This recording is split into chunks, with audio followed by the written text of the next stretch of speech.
Welcome back to my YouTube channel. कसे आहात तुम्ही सर्व? आशा करते की तुम्ही पण ठीक असाल आणि मी पण ठीक आहे, मजेत आहे। तर फ्रेंड्स, मी बघू शकता मी आज साडी घालून शूट करून आले। खूप दमली आहे बरं का मी, कारण ऊन आहे, 2-3 दिवस झालं लाईट पण नाही आहे।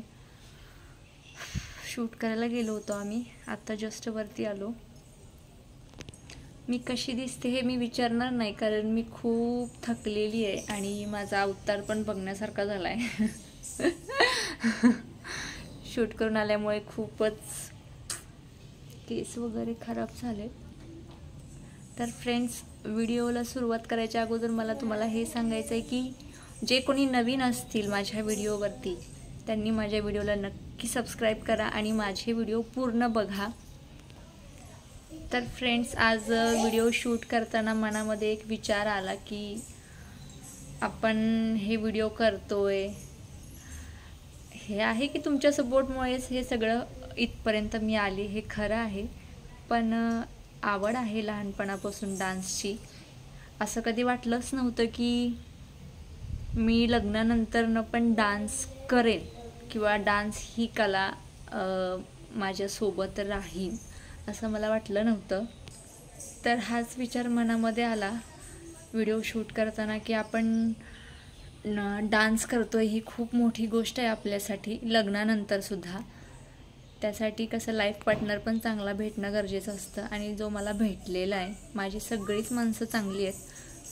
फॅमिलीचा तर मला सपोर्टच होता, माझ्या माहेरची फॅमिली मला खूप सपोर्ट करत होती पहिल्यापासून, पण सासरचे पण लोक मला सपोर्ट करतात।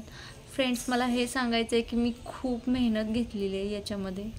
म्हणजे लहानपणापासून आवड होती, त्यामुळे मी शाळेत कॉलेजमध्ये डान्स ही गोष्ट एवढी माझ्यासाठी महत्त्वाची होती की मी दिवसभर जेवण पण करत नव्हते। ज्यावेळेस स्पर्धा वगैरे असायच्या स्कूलमध्ये कॉलेजमध्ये, तर मी खूप प्रॅक्टिस करायची आणि नंबर पण मिळवायची। तर सांगायचा उद्देश हाच आहे की मानवाला कोणती तरी कला असणं गरजेचं आहे। मग तुमच्याकडे, आणि कला ही सगळ्यांकडेच असते, प्रत्येकाकडे कोणती ना कोणती कला आहे। माझ्याकडे देवाने मला डान्सची कला दिलेली आहे। विहान, शांत बस ना बाळा, मी बोलतेय।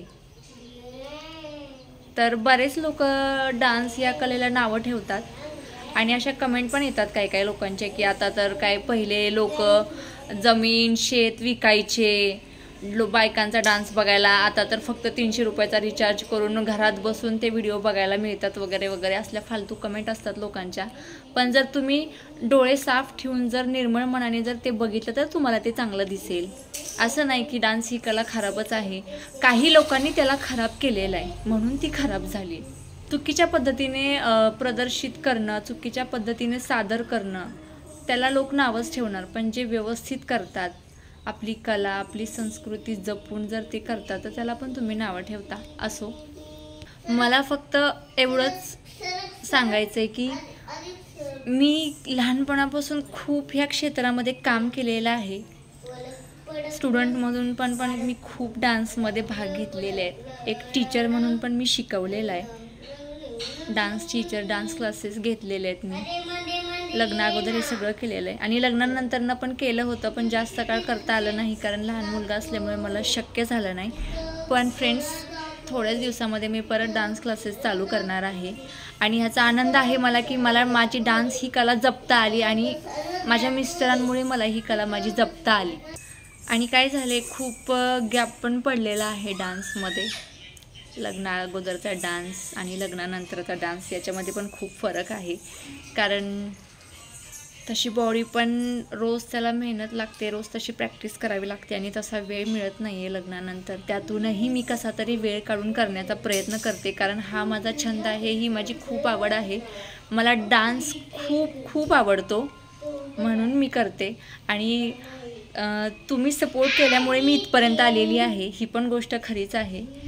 तर असाच सपोर्ट राहू द्या, कारण मला माहिती आहे मी किती मेहनत घेतलेली आहे आणि या कलेसाठी मी कुठपर्यंत गेले, मी काय केले, हे सगळं मी तुम्हाला नाही सांगू शकत, कारण तुम्ही पण बोर होसाल तुम्ही पण बोर होसाल म्हणून मी नाही सांगत। पण शॉर्टमध्ये सांगते की माझ्यासाठी ही खूप महत्त्वाची गोष्ट आहे की मी आत्ता सध्या हे करते लग्नानंतरसुद्धा.